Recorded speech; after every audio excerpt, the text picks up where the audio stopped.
Next topic है आपका functions.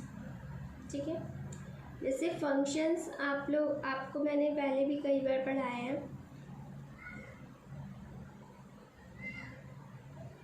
Functions जो प्री डिफाइंड फंक्शन होते हैं, जिन्हें हम कहते हैं कि हमारे प्री डिफाइंड फंक्शंस हैं।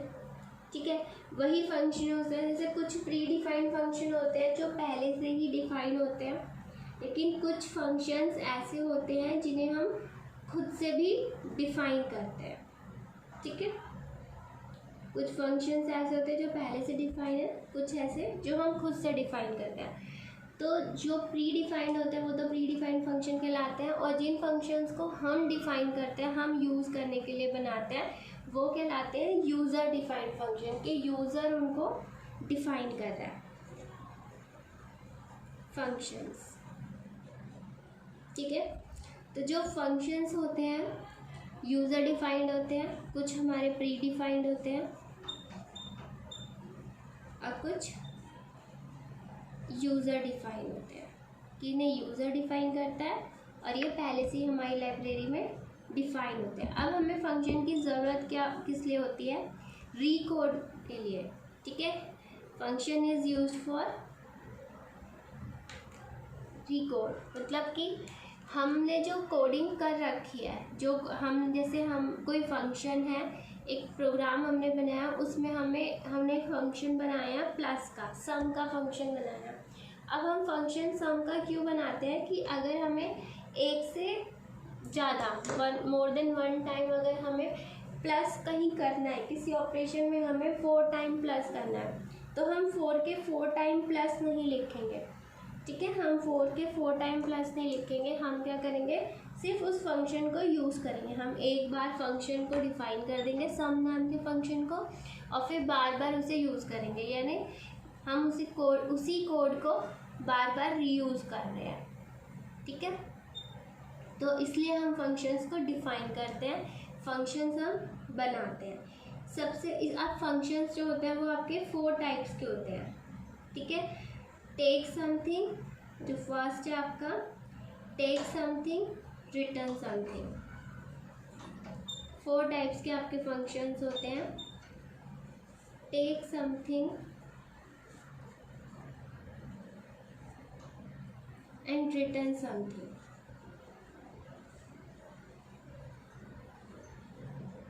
देखिए, फंक्शन में एक होती है कॉलिंग, एक होता है डिक्लेरेशन और एक होती है डेफिनेशन। ठीक है, सबसे पहले होता है डिक्लेरेशन। ठीक है, फर्स्ट कि आपको पहले डिक्लेयर करना होता है कि आप किस फंक्शन को यूज़ कर रहे हो। कंपाइलर ऐसा ना हो कि कंपाइलर को जब वो फंक्शन मिले तो वो कंफ्यूज हो जाए, तो हमें पहले ही कंपाइलर को इन्फॉर्म करना होता है कि हम इस टाइप का जो फंक्शन है वो यूज़ करने वाले हैं। देन होती है उसकी डेफिनेशन। एक बार हमने डिक्लेयर कर दिया कि हम सम नाम का फंक्शन यूज़ करेंगे, देन फिर हमें इस सम नाम के फंक्शन को डिफाइन करना होता है, और फिर हम उसको करते हैं कॉल क्यों करते हैं? जहाँ भी हमें उस फंक्शन को यूज़ करना है वहाँ हम उसे कॉल कर लेते हैं। मतलब कि हमने मतलब ये है कि जैसे आपने कोई चीज़ बनाने के लिए रख ली, मतलब आधा जो मैटर होता है वो तैयार करके रख दिया, अब जब भी आपको उसे यूज़ करना है आप थोड़ा सा लोगे यूज़ कर लोगे। तो ऐसे ही फंक्शन में होता है कि हमारा जो फंक्शन है उसकी डेफिनेशन हमने लिख दी कि उस फंक्शन को क्या परफॉर्म करना है। उसके बाद अब हमें जब भी वो ऑपरेशन परफॉर्म करना होता है हम उसको क्या करेंगे? वहाँ से लेंगे और यूज़ कर लेंगे। ठीक है, तो टेक समथिंग, रिटर्न समथिंग में क्या है? अभी एग्जाम्पल से दिखाती हूँ मैं आपको कि क्या चीज़ होती है, तब आपको इजीली समझ आ जाएगा।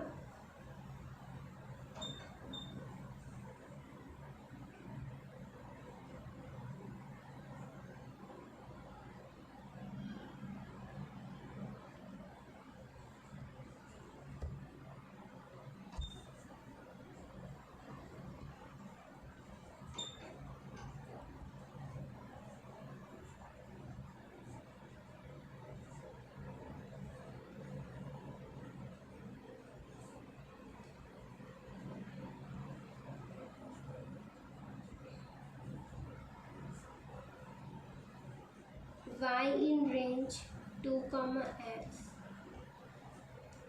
if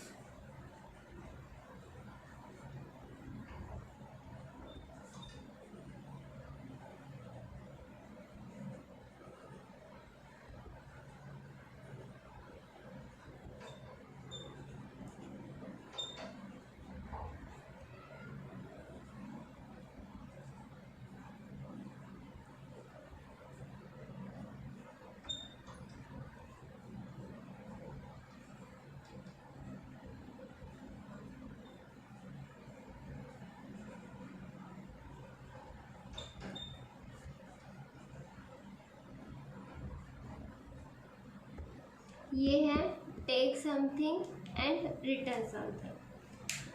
अब ये फंक्शन है, जैसे यहाँ पे लिखा है डेफ। Def means define. आप यहाँ पे क्या कर रहे हो, फंक्शन को डिफाइन कर रहे हो, ये इसकी डेफिनेशन है। प्राइम मीन्स फंक्शन नेम, ये फंक्शन का नेम है। और ए मीन्स आर्ग्यूमेंट।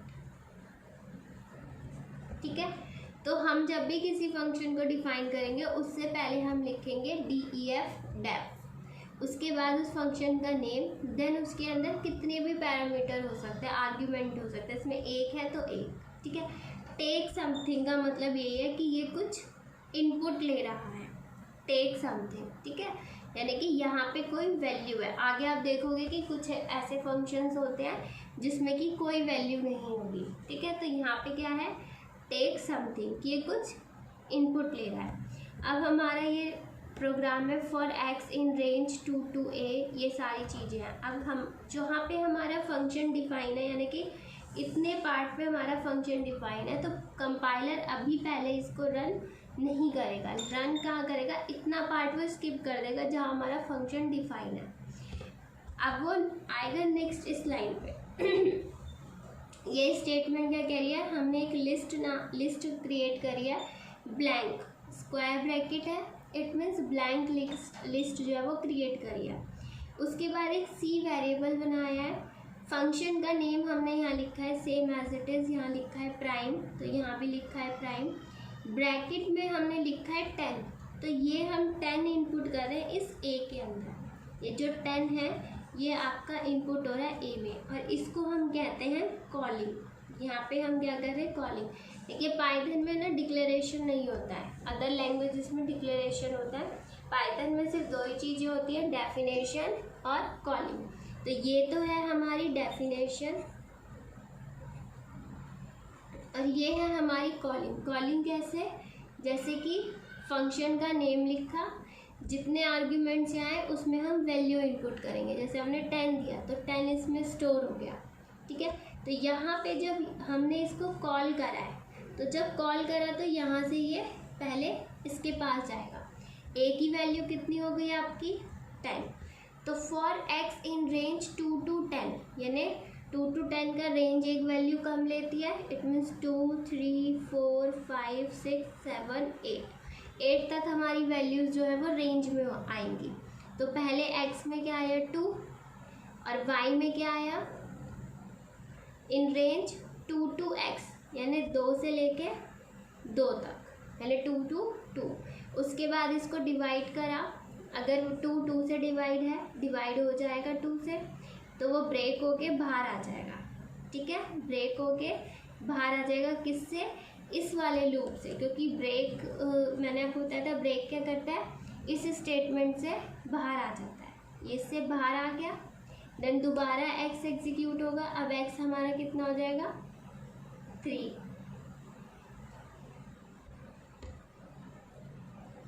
3 हो गया। अब ये जो रेंज हमारी रन होगी ये होगी 2 से लेकर 3 तक, यानी फिर 2 से डिवाइड हो जाएगा, फिर ब्रेक करके बाहर आ जाएगा, देन 4। तो ये क्या है, एक एक वैल्यू को डिवाइड करेगा। लेकिन ये प्रोग्राम कैसे रन कर रहा है, इसकी क्या फंक्शनिंग है, ये नहीं देखनी आपको। इस प्रोग्राम के अंदर जो समझना है वो समझना है, ये रिटर्न। ठीक है, ये फंक्शनिंग अभी आपको नहीं समझनी, आपको समझना है ये रिटर्न, कि लास्ट में जाके रिटर्न होगा लिस्ट। जो ये लिस्ट है ना, इसमें वैल्यू हमारी अपेंड हो रही है। कौन सी वैल्यू अपेंड हो रही है? जो वैल्यू एक दूसरे से डिवाइड नहीं हो रही, जैसे कि प्राइम नंबर। यहाँ पे ये फंक्शन जो है प्राइम नंबर का फंक्शन है। जैसे कि 2 है, रेंज में क्या है 2 3 4 5 6 7 8। अब इसमें से प्राइम नंबर कौन से? 2 3 5 और 7, ठीक है। ये आपके प्राइम नंबर्स हैं, ये किसी और डिजिट से डिवाइड नहीं होंगे, ये खुद से डिवाइड होंगे। तो आपकी लिस्ट में इस प्रोग्रामिंग की हेल्प से ये अपेंड हो जाएंगे। अभी आपको ये प्रोग्राम नहीं समझना कि कैसे काम कर रहा है, अभी आप ये समझिए कि लिस्ट में ये सारी वैल्यू जो है वो अपेंड हो गई, ऐड हो गई है। अब हमने क्या करा? रिटर्न करा है इस लिस्ट को, यानी ये सारी वैल्यू हमने रिटर्न करी। तो रिटर्न जब हम करेंगे तो वापस यहाँ पे आएगा, ठीक है। जब हमने कॉल करा तो वो फंक्शन के पास जाएगा, और जब हम रिटर्न करेंगे तो फिर वो वहीं आ जाएगा जहाँ से वो कॉल हुआ था। और यहाँ पे जब वो वापस आया तो ये पूरी लिस्ट आ गई, और ये लिस्ट क्या होगी? इसमें स्टोर हो जाएगी, ठीक है। वो ये लिस्ट किस में स्टोर हो गई? इस सी वेरिएबल में, और हमने फिर इस लिस्ट को प्रिंट कर दिया।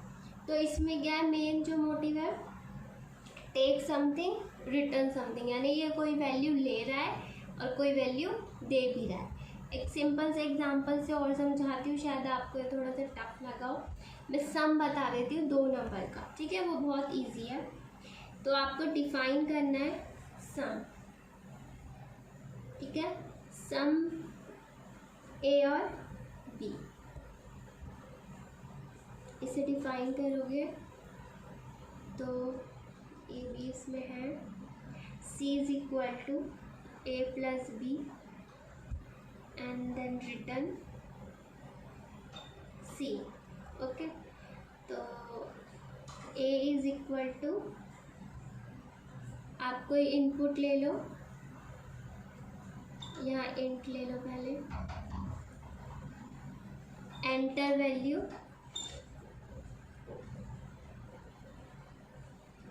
बी ले लो int, input, enter value, and then sum number equal to sum A and B and print न। अब देखिए इसमें क्या है, इसमें टेक समथिंग रिटर्न समथिंग में क्या है कि ये प्रोग्राम, एक तो ये डेफिनेशन है, ठीक है। तो इस पार्ट को तो अभी हम स्किप कर देंगे, ये यहाँ से स्टार्ट हुआ, ये आपको समझ आ रहा है। एक आपने इनपुट करा है, कोई भी वैल्यू आप ले लीजिए, 10 आपने ए में इनपुट कर दिया, और बी आपने 20, जो बी में आपने 20 इनपुट कर दिया, ठीक है। अब यहाँ पे हम कर रहे हैं कॉलिंग, ठीक, यहाँ पे कॉलिंग कर रहे हैं। तो कॉलिंग करने के लिए भी इस पार्ट को आप भूल जाइए, इस पार्ट को समझिए। सम लिखा है, यहाँ भी सम लिखा है, यहाँ पे 2 आर्ग्यूमेंट है, चाहे तो आप यहाँ पे डायरेक्ट 10 20 भी लिख सकते हो, और ए भी लिखा है तो इनडायरेक्टली भी वो 10 20 ही है, ठीक है। तो आपने क्या करा है, 10 को ए में स्टोर कर दिया और 20 को बी में, तो इसे कहते हैं टेक समथिंग, इसने कुछ लिया है, ठीक है, टेक समथिंग। और उसके बाद ये 10 20 आपने इनपुट करे, देन ए और बी में ऐड हुआ, ये 30 आया, रिटर्न 30, सी क्या है 30। तो अब ये वापस यहीं आया, और यहाँ पे क्या आ गया, अब इसकी जगह आ गया 30। ये तो ख़त्म, इसकी फंक्शनिंग ख़त्म, फिनिश। तो यहाँ पे आया 30, और ये 30 इस नम में स्टोर हो गया और प्रिंट हो गया 30। तो आपका आउटपुट क्या आया 30। ये आपका एग्जाम्पल है take something return something. Next मैं बताती हूँ, इसके 4 पार्ट्स होते हैं। सेकेंड पार्ट है take something return nothing. Simple वाले एग्जाम्पल से ही समझाऊंगी, वो आपको इजी भी रहेगा। प्राइम का थोड़ा टफ हो जाता है। देखिए सबसे पहले हम फंक्शन को डिफाइन करेंगे। हमने सम फंक्शन ही डिफाइन करा है। टेक समथिंग यानी हम वैल्यू इसमें ले रहे हैं, तो यहाँ पे हम दो वेरिएबल इनपुट करेंगे। वही same c is equal to A plus b. अब यहाँ पे रिटर्न नथिंग, रिटर्न कुछ नहीं हो रहा है। जैसे यहाँ पे रिटर्न वर्ड आ रहा था ना, वो रिटर्न वर्ड नहीं आएगा, रिटर्न नथिंग कुछ नहीं, तो ये वापस वहाँ नहीं जा रहा है इसका मतलब। तो इट मीन्स ये यहीं प्रिंट हो जाएगा, प्रिंट सी, ठीक है, रिटर्न नहीं हुआ। अब हम यहाँ से प्रोग्राम, ये तो डेफिनेशन हो गई आपकी। अब हमारा कंपाइलर कहाँ से रन करेगा, यहाँ से। पहले एक वेरिएबल लेगा A, int input enter value, then b is equal to int input enter value, ठीक है। तो दो वैल्यू इसमें इनपुट हो गई, ए और बी, एंड देन फंक्शन को कॉल करना है, तो sum equal to a and b, calling हुई। अब देखो यहाँ पे हमने इसे किसी वेरिएबल में स्टोर नहीं किया, जैसे लास्ट एग्जांपल में करा था, हमने यहाँ नम लिया था, उसे स्टोर किया, देन प्रिंट किया, क्योंकि वो वैल्यू रिटर्न कर रहा था। जब वैल्यू रिटर्न होती है तो वापस आके वो कहीं ना कहीं सेव होती है। लेकिन इस एग्जांपल में क्या है, कोई वैल्यू हमारी रिटर्न ही नहीं हो रही है, तो हम इसका मतलब यही ख़त्म हो जाएगा, वापस वो यहाँ आ ही नहीं रहा है। तो अब हमारा प्रोग्राम जो है वो यहाँ से स्टार्ट हुआ। आपने एक वैल्यू इनपुट करी 10, बी में इनपुट करी 20, तो ए कितना हो गया 10, बी हो गया 20, तो यहाँ पे ए 10 बी 20, तो 10 और 20 ऐड हुआ, सी में स्टोर हुआ, देन प्रिंट हो गया 30। तो यही आपका फंक्शन जो है वो कंप्लीट हो गया। अगर इसके आगे भी हम कोई स्टेटमेंट लिखते हैं, जैसे कि इसके बाद मैंने लिखा प्रिंट सी, यहाँ पे नहीं होगा। देखो सी अगर मैं यहाँ लिख देती हूँ तो ये सी नहीं होगा। ये क्यों नहीं होगा ये बात मैं बताऊँगी, अभी सिर्फ फंक्शन को समझो, ठीक है। तो यहाँ पे अगर मैं लिख देती हूँ ए ले लीजिए, तो फिर पहले प्रिंट होगी सी की वैल्यू, देन वो वापस यहाँ आया, लेकिन रिटर्न उसने कुछ नहीं करा, वो वैल्यू अपने साथ कोई नहीं लेकर आया है, वो बस प्रिंट करेगा ए की वैल्यू 10, ठीक है।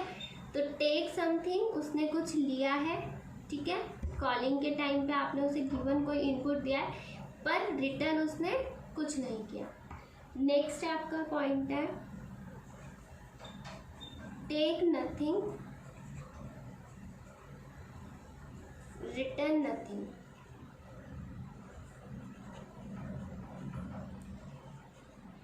ठीक है, कि उसने कुछ भी नथिंग कुछ भी नहीं लिया, यहाँ पे कोई वैल्यू वो इनपुट नहीं ले रहा है और वापस रिटर्न भी वो कुछ नहीं कर रहा है। ठीक है, तो कुछ भी नहीं कर रहा है, तो यहाँ पे थोड़ा सा स्पेस छोड़ेंगे पहले। देखिए हमें क्या करना है, फिर कॉलिंग ही करनी है डायरेक्ट, क्योंकि वो तो कुछ ले ही नहीं रहा है इनपुट। चलो डिफाइन ही कर देती हूँ पहले। डिफाइन सम नथिंग, कुछ नहीं ले रहा, टेक नथिंग, तो यहाँ कुछ नहीं लिखेंगे आप, कॉलन। अब अंदर वो लेगा वैल्यू, जैसे यहाँ पे ले रहा था, int input enter value int input enter value. ठीक है, तो दोनों वैल्यू इनपुट करी आपने, देन उसको कैलकुलेट करा। अब टेक नथिंग में यहाँ पे कुछ नहीं आया, रिटर्न नथिंग है तो रिटर्न भी नहीं आएगा, और यहीं पे हमारी वैल्यू क्या हो जाएगी, प्रिंट हो जाएगी सी की। ये तो कितना पार्ट हो गया इसका, डेफिनेशन पार्ट। ठीक है, अब यहाँ पे क्या आएगा, यहाँ पे अब ये प्रोग्राम की लाइन है, तो यहाँ पे कुछ भी नहीं है, यहाँ पे अब ए बी भी आपने इसमें डेफिनेशन में दिया सब कुछ, तो सिंपली यहाँ पे हमें क्या करना है, सिर्फ इसको कॉल करना है। और कॉलिंग के टाइम पे भी हमने कोई इनपुट नहीं दिया, क्योंकि इनपुट वो यहाँ ले रहा है। ठीक है, तो टेक नथिंग यानी यहाँ से आप कुछ भी इनपुट नहीं दे रहे हो, रिटर्न नथिंग यहाँ से वापस भी कुछ नहीं आ रहा है। तो ये है टेक नथिंग रिटर्न नथिंग, वो ना ही इनपुट में कुछ ले रहा है और ना ही आपको आउटपुट कुछ दे रहा है। ठीक है,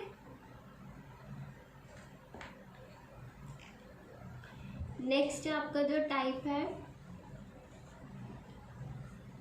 वो है टेक नथिंग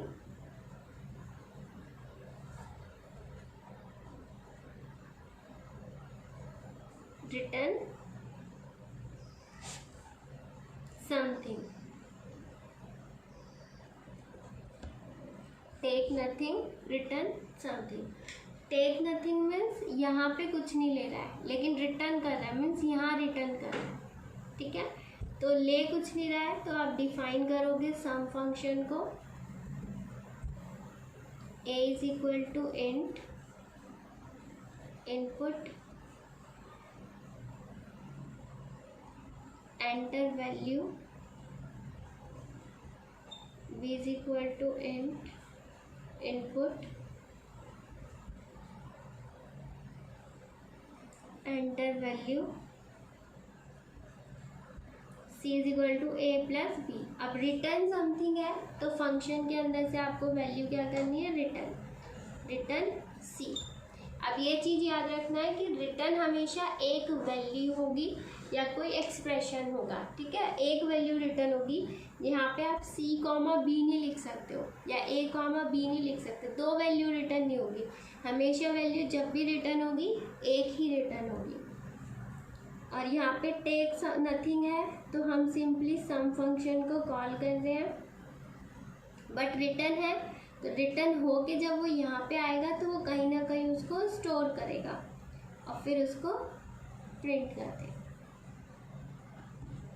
ठीक है, तो टेक नथिंग मीन्स यहाँ पे इनपुट नहीं ले रहा है, रिटर्न समथिंग यहाँ से रिटर्न हो रहा है। तो कंपाइलर जब स्टार्ट करेगा तो इस पार्ट को तो स्किप कर देगा, स्टार्ट करेगा यहाँ से, वो देखेगा पहले इसने देखा यहाँ पे क्या हो रही है, कॉलिंग, तो वो कॉल करके इसके पास जाएगा, फिर एक इनपुट लेगा, फिर एक आउटपुट लेगा a और b, देन उसे ऐड करेगा और उसे c में स्टोर कर देगा।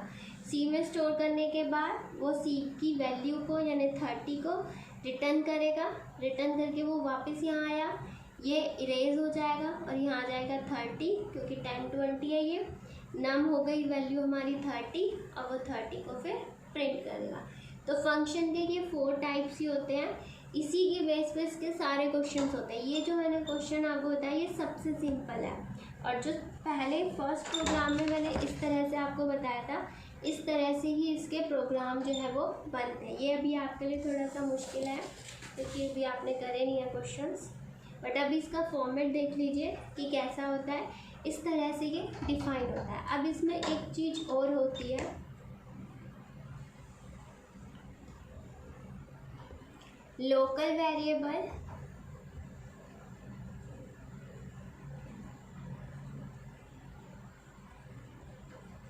And global variable.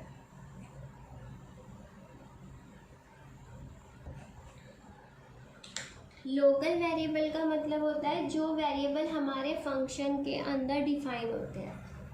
ठीक है, those variables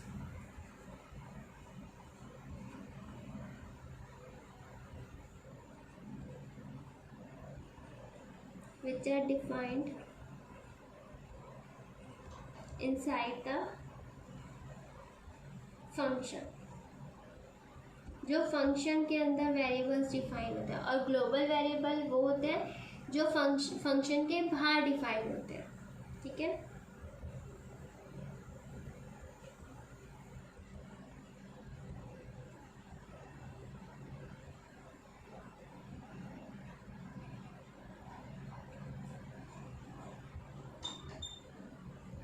outside the function.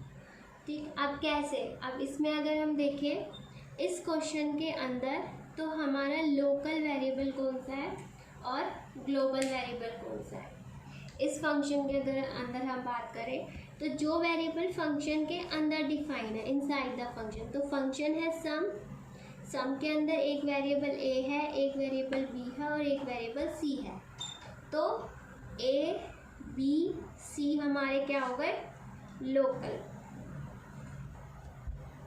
और फंक्शन के बाहर कौन सा डिफाइन है, नम वेरिएबल, तो ये हो गया हमारा ग्लोबल। ठीक है, अब इन दोनों में डिफरेंस क्या होता है कि जो हमारे लोकल वेरिएबल्स होते हैं, ये जो लोकल वेरिएबल है ये सिर्फ इस फंक्शन के अंदर तक ही एग्जिस्ट करते हैं। इनकी जो वैल्यू होती है ना, वो सिर्फ इस फंक्शन के अंदर ही यूज़ कर सकते हो आप, इसको आप बाहर यूज़ नहीं कर सकते हो।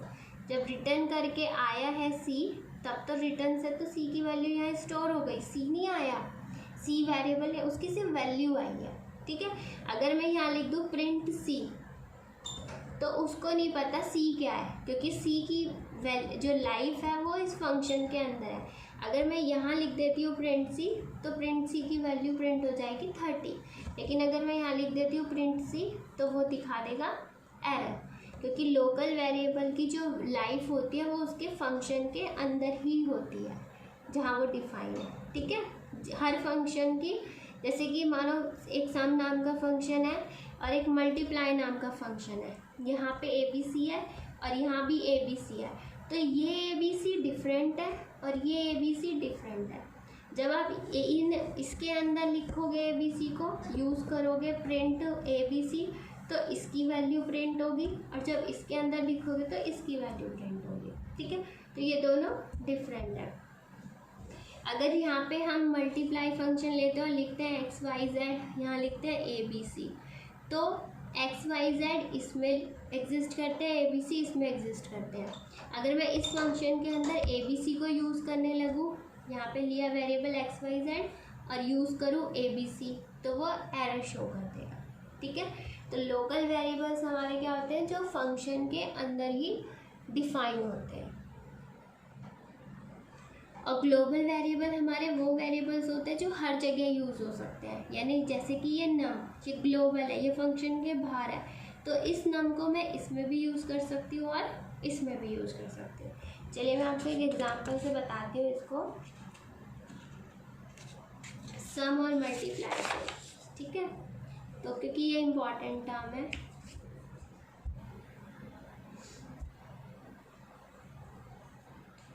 एक फंक्शन डिफाइन किया,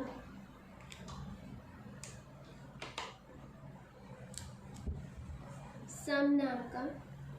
ठीक है, और इसमें एक वेरिएबल ले लिया ए, इनपुट नहीं करवा रही हूँ, ऐसे ही ले रही हूँ मैं variable, B is 20, then C is equal to A plus B and then print C. ठीक है, और एक और फंक्शन बनाया मल्टीप्लाई नाम का, और इसमें ले लिया x is 10, y is 2 and z is equal to x into y and then print z, और रिटर्न नथिंग। तो यहाँ पे सिर्फ फंक्शन को कॉल किया है, एक सम फंक्शन को कॉल किया है, एक मल्टीप्लाई फंक्शन को कॉल किया है, और यहाँ पे एक और वेरिएबल ले लिया मैंने नम, उसकी वैल्यू मैंने दे दी आपको 100 एंड देन प्रिंट करा नम। ठीक है, इस तरह से एक फंक्शन जो है वो क्रिएट कर लिया है। इसमें दो फंक्शंस हो गए, एक फंक्शन हो गया हमारा सम नेम का, एक फंक्शन हो गया हमारा मल्टीप्लाई नेम का, और एक वेरिएबल हमने यहाँ, तो यहाँ से स्टार्ट होगा प्रोग्राम, क्योंकि डेफिनेशन पार्ट को स्किप करेगा कंपाइलर। तो यहाँ पे देखिए जो लोकल वेरिएबल है वो है ए बी सी, यहाँ जो लोकल है वो है एक्स वाई जेड, और यहाँ जो है नम वो ग्लोबल है।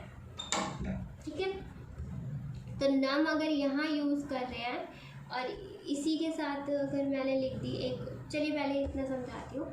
तो अगर हम यहाँ पे ए बी सी को यूज़ कर रहे हैं, तो इसकी वैल्यू इजीली प्रिंट हो जाएगी, सी की भी, ए की भी और बी की भी, और ऐसे यहाँ पे एक्स की वैल्यू भी यूज़ हो जाएगी, वाई की भी और जेड की भी। इन केस अगर मैं यहाँ पे लिख देती हूँ इस फंक्शन के अंदर, इसी फंक्शन के अंदर प्रिंट सी, तो ये शो कर देगा एरर, क्योंकि इस फंक्शन को नहीं पता सी क्या है, क्योंकि इस सी फंक्शन की लाइफ जो है वो इसी फंक्शन में, इस सी वेरिएबल की लाइफ इस फंक्शन के अंदर है, इसलिए वो क्या कर देगा, एरर शो कर देगा। सी एक लोकल वेरिएबल है, बट अगर मैं इसी फंक्शन के अंदर मल्टीप्लाई फंक्शन के अंदर लिखती हूँ प्रिंट नम, तो वो वैल्यू प्रिंट कर देगा 100। क्यों? क्योंकि नम हमारा एक ग्लोबल वेरिएबल है, तो उसको मैं यहाँ भी यूज़ कर सकती हूँ और किसी फंक्शन के अंदर भी यूज़ कर सकते हैं। ठीक है, दोनों जगह ग्लोबल फंक्शन हमारा यूज़ हो सकता है, लेकिन जो लोकल फंक्शन होता है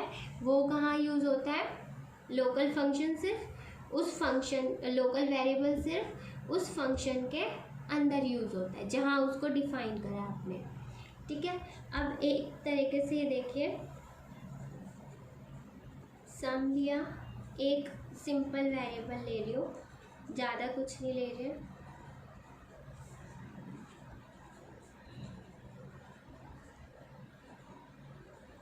a is equal to print 2 and just call कर लिया इनको। ठीक है, तो अब इसका आउटपुट क्या आएगा? 10 and 2। ठीक है, अब यहाँ भी आप कहोगे a है, यहाँ भी a है, तो अब इसको कैसे समझ आ गया कि ये a है? देखो, जब ये a है, a वेरिएबल, तो ये लोकल है सम के